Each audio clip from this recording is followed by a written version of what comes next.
figure du 14e est vraiment très heureux de vous rencontrer aujourd'hui. Vous êtes peintre, sculpteur et photographe. Vous êtes exposé aussi dans une centaine de musées dans le monde entier. Exactement. Voilà. Nous sommes dans un atelier qui appartient à un immeuble au Ligne Art Déco. Je suis très heureux ici parce que j'ai des confrères, des amis et de nouveaux amis aussi, parce qu'on a un bel échange ici dans cet immeuble entre tous les artistes. Et il y a aussi des écrivains, d'ailleurs, journalistes, réalisateurs et architectes. Vous voyez, donc et vous avez quelques noms de personnes qui sont passées par cet immeuble? Oui, bien sûr. Lesquels? Alors, il y avait Max Ernst, Klossowski, Édouard Pignon, c'est pas l'autre. C'est pas Ernest. Voilà. James Brown, qui malheureusement est décédé dans un accident de voiture au Mexique avec son épouse.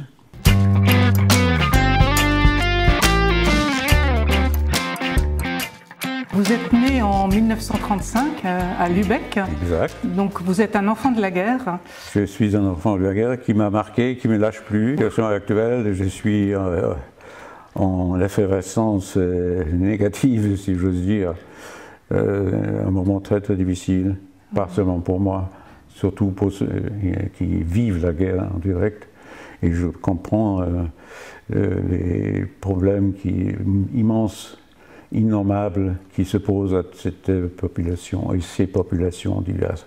D'accord. Mais votre propre souvenir de 35-45 à peu près, qu'est-ce que vous avez vécu? La ville de Lübeck, dans laquelle vous avez cité que j'étais né, a été bombardée, une des premières villes, mais sans objectif véritable. C'est tout simplement une réponse à la Luftwaffe allemande sur Coventry, Lübeck, qui est une ville culturelle, avec plein de richesses, un très grand passé, a été bombardé et le centre a été gravement atteint et malheureusement la collection de mon grand-père, qui était mécène et collectionneur et recevait des artistes, malheureusement cette maison avec sa collection a disparu. Donc c'est très traumatisant pour un jeune enfant. Oui, et puis d'autant plus que votre papa vous a étreint une dernière fois et puis ensuite vous ne l'avez jamais revu. Exactement, comme 40 ans, je me rappelle un jour au mois de septembre 1943, à la grande gare de Lübeck, dans une atmosphère un peu étrange, un coucher de soleil magnifique. Et c'était le dernier moment. Et depuis, vous ne savez jamais ce qu'il est devenu. Nous n'avons plus de nouvelles de lui, et donc il a été porté disparu. Ce traumatisme, il faut le vaincre, évidemment. C'est ce que j'ai fait. Avec la peinture, avec la sculpture. Et avec donc la décision de faire des études de peinture, d'art, tout simplement. Vous avez grandi dans un environnement familial très favorable à l'éclosion de votre talent artistique. Est-ce que vous pouvez nous en dire davantage? Effectivement, parce qu'il y avait des artistes que je rencontrais en permanence, où j'ai pris les premières leçons. Mais j'avais ce talent-là, et donc je savais déjà que ma destinée était d'entamer des études d'art. C'est ce que j'ai fait très rapidement après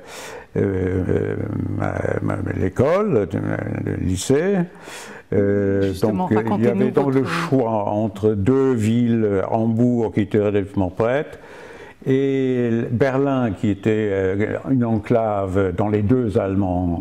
Quasiment toutes les galeries à Berlin pendant la Deuxième Guerre mondiale, tout Berlin était détruit, sauf les écoles de Beaux-Arts, l'Académie des Beaux-Arts, qui est intacte. Et donc j'ai été admis et je me suis inscrit en 55-56 et je suis resté jusqu'à 59 avec deux prix de peinture qui m'ont permis de financer mon séjour ici à Paris, mais j'avais la ferme intention de rester, évidemment, et de faire la carrière ici, parce qu'au fait, il faut savoir que Paris à l'époque, en 1959, n'a pas été touché par la guerre. Elle n'a pas été donc, heureusement intacte. Oui. Et donc l'infrastructure pour les artistes était intacte également par définition.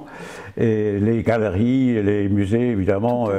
À l'époque, Paris était un véritable lieu de rencontre, la Mecque de l'art contemporain à l'époque. Et je suis resté donc depuis 1959 à Paris, en faisant un maximum de sorties dans le monde entier.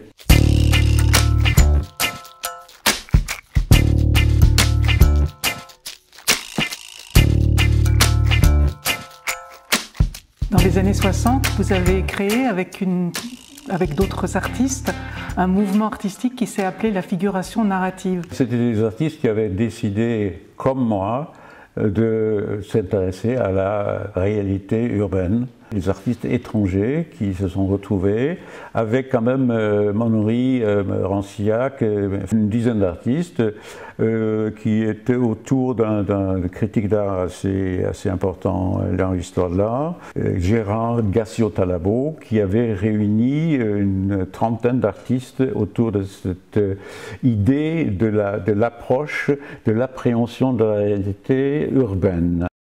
Qui a donc, ce groupe-là fait l'objet d'une exposition en 1964. Les figurations, là, donc, réunies sous le thème d'une mythologie quotidienne donc, au Musée d'Art Moderne. Au Musée d'Art Moderne de la ville de Paris. Mais chacun, évidemment, dans son style, a développé une approche différente, heureusement. On a pu quand même faire des expositions assez régulièrement sur 5 ou 6 décennies depuis, parce que ça date de 64. Voilà. Il s'est formé un mouvement historique qui avait donc appréhendé la réalité à travers l'image photographique ou la bande dessinée avec tridimensionnel également. Voilà. Dans vos tableaux revient aussi ce thème d'éléments industriels. Dès le départ, j'ai intégré justement comme témoignage en quelque sorte la troisième dimension, donc avec des objets trouvés que j'ai intégrés et qui posaient donc un problème plus dramatique, plus réel encore que la peinture réaliste. Donc une sorte de dramatisation du récit pictural. La problématique à laquelle je me suis tâché de travailler toute ma vie, c'est-à-dire de rendre compte de l'évolution de la société dans laquelle je vivais, tout en dénonçant les dérives de cette même société. Vous voyez ? C'est aussi simple que ça, et complexe. Donc, mon travail est en permanente évolution, avec l'évolution de la société que je partage avec vous. J'ai développé un langage parallèle à mon activité de peintre, c'est-à-dire ces photos ont fait l'objet de multiples expositions dans des institutions un peu partout dans le monde.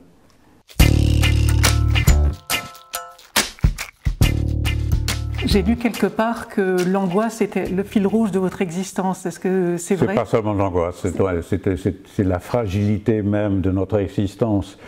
Et de là, l'authenticité de ma démarche. C'est-à-dire, je ne suis pas seulement reproducteur d'une réalité. Évidemment, avec mon tempérament spécifique d'artiste et ma sensibilité spécifique, évidemment, j'introduis une dimension de l'authenticité absolue. Parce que cette problématique de l'évolution de notre société est primordiale pour moi. Et donc, effectivement, je suis en permanence fortement engagé en tant qu'artiste observateur, pas objectif, mais très subjectif.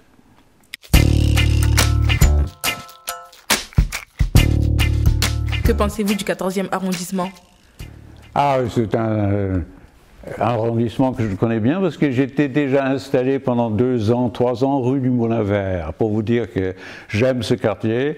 Et après, j'étais dans le 15e qui n'est pas loin, mais le 14e est évidemment une totale authenticité. Il y a très peu de changements réels de bâtiments, de lieux.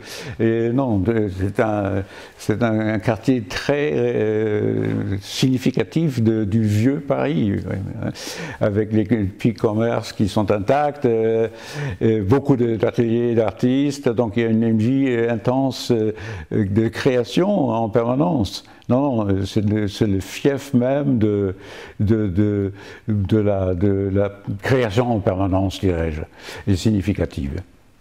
D'accord, merci. Je vous en prie.